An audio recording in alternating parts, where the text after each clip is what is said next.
त्यांचे स्वागत करत आहे। यमुनानगर ज्येष्ठ नागरिक संघाचे विविध उपक्रम संपन्न।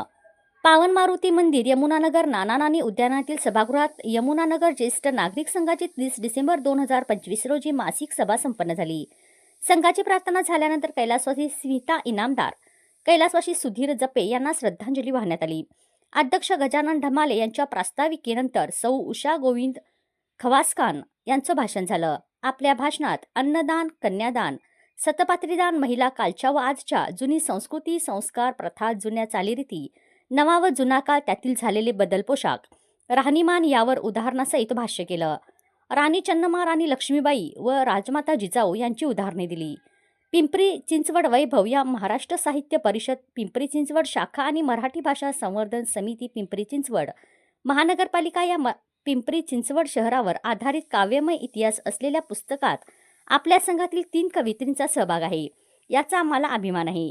या सभेत कवयित्री माधुरी डिसूजा, मंगला पाटसकर, सुहासिनी येवलेकर यांचा सत्कार करण्यात आला। या प्रसंगी त्यांनी आपल्या कविता सादर केल्या। डिसेंबर महिन्यात वाढदिवस असलेले सुशीला कवळे, उषा जोशी, मालती जोशी, विठ्ठलराव तुपे यांचा सत्कार करण्यात आला। सूत्रसंचालन श्रीमती मंगला पाटसकर यांनी केलं। दत्तात्रय गुंजाळ, बाळासाहेब चव्हाण, अशोक नहार, प्रदीप मुजुमदार, अण्णा रसाळ, प्रमोद देवकर, गोविंद खवासखान यांच्या सहकार्यामुळे हा कार्यक्रम उत्साहात संपन्न झाला। मंगला पाटसकर यांनी आभार मानले। चहापान व अल्पोपहार नंतर या कार्यक्रमाची सांगता करण्यात आली।